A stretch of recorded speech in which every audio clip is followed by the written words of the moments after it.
Mga idol, tayo ay mabakal tayo ng mga idol, asukal saka yelo. Kasi malamig ang panahon, ayon mga idol.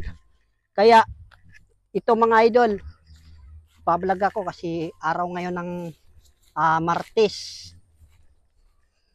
Kaya ayan, nagpa-vlog ako.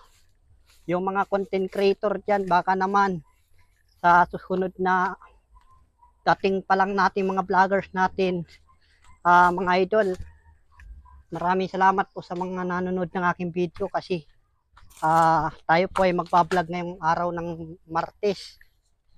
Maraming salamat mga idol sa mga kaibigan natin. Kaya ngayon mga idol, suportahan nyo ang aking mga video. Kaya kay Boss Erap Vlogger, shoutout idol.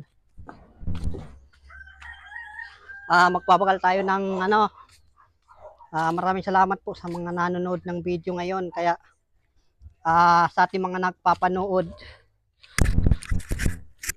shoutout po mga kaibigan natin. Maraming salamat po sa nagpapanood ng aking video. Kaya ipagpapatuloy lang natin ang panahon ngayon. Ngayon nga po palang araw na ito, nagpapasalamat ako sa Panginoon kasi hindi tayo masyadong titiwala sa mga scammer ngayong araw. Kaya mga idol, sa ating video, i-share nyo lang at i-like and comment. Huwag pong kalimutan mag-share ng aking video. Kaya lang ngayon, pakal nga po Atay Lin ng